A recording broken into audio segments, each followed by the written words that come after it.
Shalom, shalom. First and foremost, I'd like to give all praises, honor, and glory to the Heavenly Father, Yahweh Bashem, Yahweh Shai, Bahashem, Racha Kodash. Double honors to the apostles and the elders that do rule by the great millstone. Peace and salutation to the Akia mother pushing his gospel in sincerity and truth. See shalom to the humble and sincere sisters out there as well. This is the Brother Kalam from the JMS Rad Camp, coming back at you with another lesson entitled, The Righteous Shall Scarcely Be Saved. You understand? And you know what bring about this lesson is the massive numbers that could be found in Christianity. You understand? I think it's over a billion of the population, 2 billion, however, of the population are Christians, and I'll say the majority of the population believes in Christianity, some denomination of Christianity. They believe in Jesus Christ, the Son. And we know that the Lord never, there's only one time that the Lord ever dealt with such a large people, and that's when the Lord delivered Israel from Egypt. And then the scriptures show us that the Lord ain't coming for that great number. You understand? The Lord is coming for a small remnant. And besides all that, the Lord is not coming for all nations anyway. The Lord is coming for Israel, and he ain't coming for all of Israel, but he's coming for a remnant of Israel. You understand? That is why when we go to the book of Matthew, chapter 22, verse 14, it says, for many are called, but few are chosen. You understand? Many are called, but few are chosen. So they will have a lot of men and women that are called into this truth, but only a few among them would be chosen. You understand? The precept, and there is in the book of Matthew.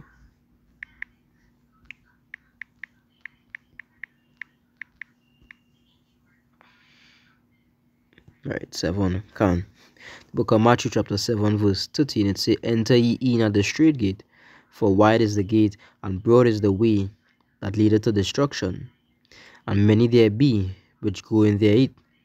Because straight is the gate, and narrow is the way which leadeth unto life, and few there be that find it. You understand? So again, the scriptures is clearly showing you that the way to salvation, only a few shall find it.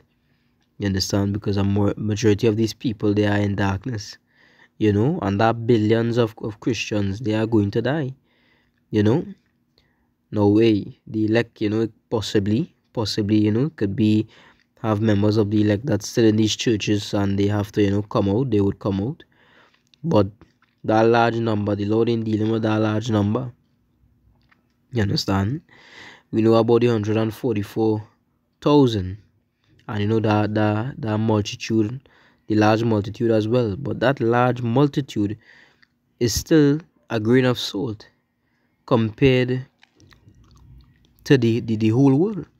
There are over 8 billion people on this planet, and you know, we just say 8 billion and think, yeah, 8 billion, but that is a very, very, very large number. Right? On the island of Trinidad and Tobago that I am on right now, 8 billion people couldn't fit on this island, even if you're lining them up like sardines. You understand? That is how great that number is. Right? And out of that 8 billion, probably a couple million, if we count the 144,000 and the multitude, you know, the wanted, couple million out of 8 billion people are going to be saved. You understand? So I read verse 14 again. It says, Because straight is the gate, and narrow is the way which leadeth unto life, and few there be that find it. You understand? So the Lord ain't coming to save no great number. In 2 Peter, 1 Peter, book of 1 Peter chapter 4 verse 18. I'll start at verse 17. For the time is come that judgment must begin at the house of power. And if it first begin at us, what shall the end be of them that obey not the gospel of power? And if the righteous scarcely be saved, where shall the ungodly and the sinner appear? Wherefore let them that suffer according to the will of power commit the keeping of their souls to him in well doing, as unto a faithful Creator. Right, so it's a judgment. The judgment is going to begin at the house of the Lord. You understand? So the judgment is going to begin at those that have entered into the service of Yahweh Shemel Shai, those that have entered into the work, those that have entered into the field, right, and committed themselves unto the Lord. They are the ones that shall be tried first. Judgment must first begin with them. And it say if they scarcely be saved. So if of them, right, it say if of them they shall scarcely be saved, where shall the ungodly and sinner appear? So if among those that have come into this truth, come into this walk, if among them there will be many, the separation, the wheat from the tares, and they were so like roughly paraphrasing it, they were with us but they were not of us, right? If many of them shall perish, will you think about the ones that they never follow Yahweh Shemel Shai? We think about the ones that didn't even get his truth a second thought. They were, where shall the ungodly and the sinner appear? Because the men that try something and fail, them gonna get destroyed. But you didn't even try. The gun went off, you didn't even bother to try to run to the finish line. You turn your back and went the other way. You understand? You went back into the pavilion. Where shall you even appear? You understand? That is how scarce the righteous gonna be saved. One in every household. So much precepts just come into my hope I could just bring out all.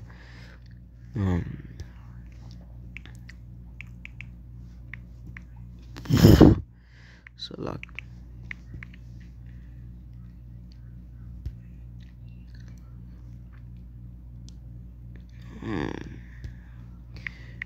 Two in city.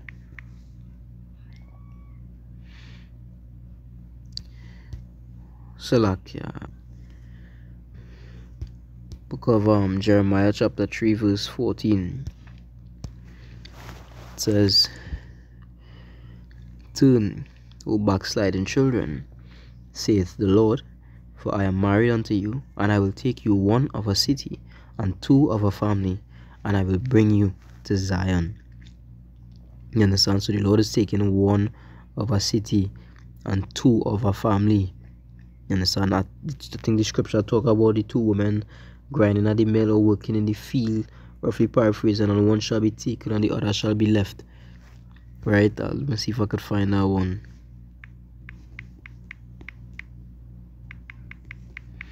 Right, because this is the scarcity in which to what I have about Shemel Shai. Matthew 24 verse 40, it says, then shall two be in the field, the one shall be taken and the other left. Two women shall be grinding at the mill, the one shall be taken and the other left. Watch therefore, for ye know not what hour your Lord doth come. You understand? So this is showing you the scarceness. Right, in the Jeremiah it says that he would take one from every city and two from a family. In this one he says two shall be in the field, one shall be taken and one shall be left. The woman shall be grinding at the mill, one shall be taken and one shall be left. You understand? Because it's scarce. You understand? It's scarce. All Israel is not going to be saved, right? So forget all these nations. In the chosen nation, even in that chosen line, they ain't gonna have no big multitude salvation either.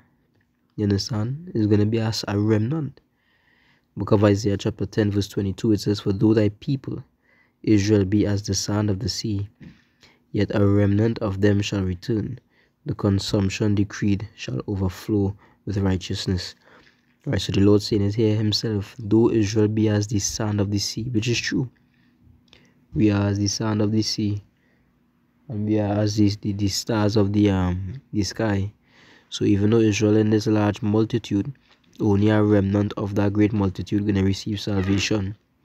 You understand? The Lord ain't coming. Again, I just saying the same thing over and over again. But the Lord ain't coming for that great number. Right? The Lord is coming for the elect. The elect is the chosen out of Israel. And with them, he would rebuild the nation. Right? The rest of the Israelites would come through his loins. Ezekiel chapter 11 verse 16. It says, "Therefore say, thus saith the Lord power, although I have cast them far off among the heathen, and although I have scattered them among the countries, yet will I be to them as a little sanctuary in the countries where they shall come." Right, so the Lord say, it's not gonna be no great sanctuary or no large sanctuary. It would be a little sanctuary. If you think about it, for example, look on the island that I am on right now, Trinidad. There's not hundreds of brothers in the truth, you know. I believe, let me see, around 20 something. I could believe it to be around 20 something or 30 something, around 20 something Akim. I believe, you know, to quote me on that number, around 20 something, 30 something Akim. I can, you know, it could be around 20 something or 30 something Akim. Right, that little remnant. You know, you look in the other islands, you look in Babylon, it's not thousands upon thousands upon thousands of hundreds of thousands of men. You know, each camp is like a little sanctuary in the midst of these people. You understand? So again I say, the Lord ain't come for no great number. This is 2nd Ezra 10. See 9.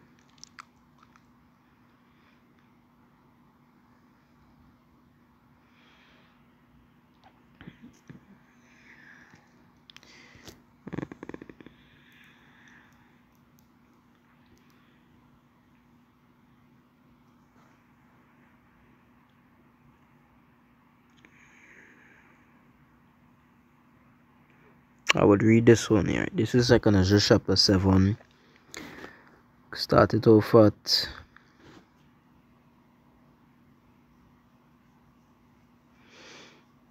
I will start at verse 6.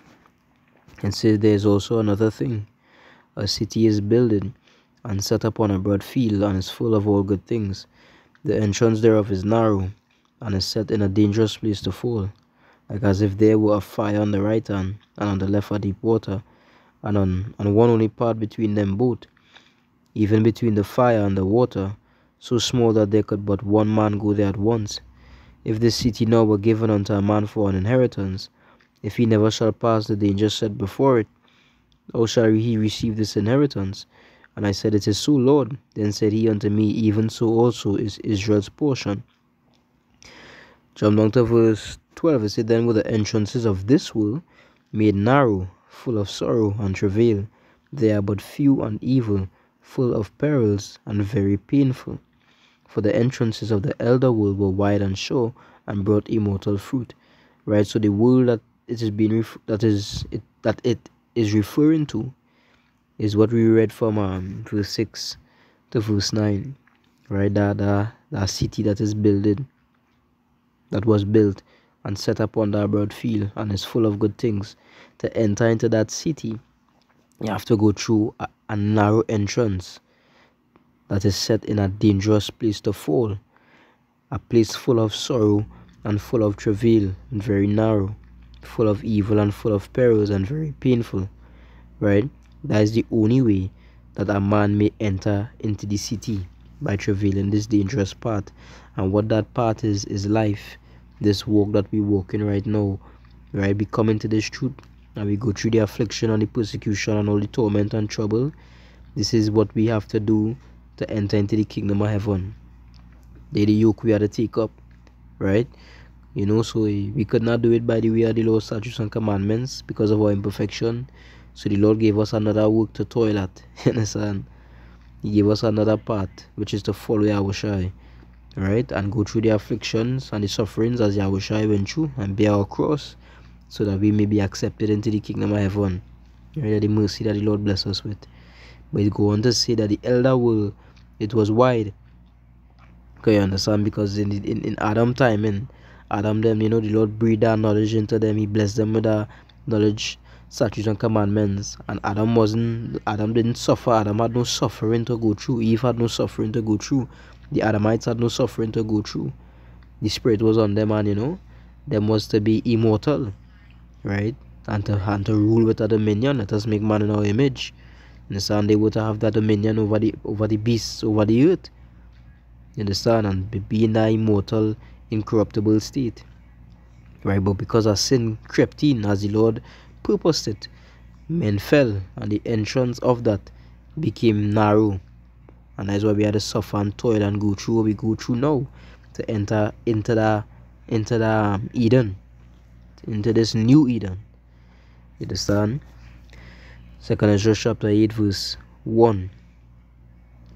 It say, and he answered me, saying, the Most High hath made this world for many, but the world to come for few. I will tell thee a similitude, Esdras, as when thou askest the earth, it shall say unto thee, that it giveth much mold, whereof earthen vessels are made, but little dust that gold cometh of. Even so is the course of this present world. There be many created, but few shall be saved. You understand? And this precept really sums up the point perfectly. This world was made for many. This world was made for many. That is why all these people could prosper and flourish and blossom in this world, because there's a free for all here. This world is a free for all. You understand? Except the men of the Lord. Them other, go through the bear affliction. Right? But the world to come, that was only made for a few. In the world to come, only a few shall hold the other high status. Only few shall be in that rulership position, be in that dominion position. Only a few shall rejoice and live in a paradise, live in a Eden, in a pleasure. You understand? And only few shall make it into that world first. You understand? Only a few, only a remnant shall step foot in that world first. Right? The angel tell us just the similitude. It say that the earth giveth much mold, whereof earthen vessels are made, but little dust that gold cometh off. Because when you think about the elements, the reason why gold is expensive is because it is rare, in the sense that you wouldn't go and sell somebody a handful of dirt. You understand? Dirt has no value because dirt is in abundance. Right? Soil, the ground, the earth, that is in abundance. You understand? You're not going and sell a pile of dirt, but you could sell gold. You understand?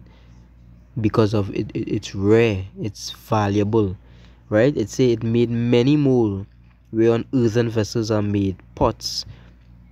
Right? But in the ancient days, they probably didn't use metal, but whoever, pots and pans and these various things, and wooden spoons, and these utensils, right? And different vessels, right? You have plenty material to go for that. But they say the dust, they say the gold come like little dust to make the gold, because it's rare, it's scarce. You understand? It's even so is the course of this present world. So in this world, it have plenty more, right? The world was made for many, but in the world to come, the salvation would be like the goal of the dust. It will be like dust. That's the little amount of people that shall be saved. Alright, let me bring up this last precept here and I'll close.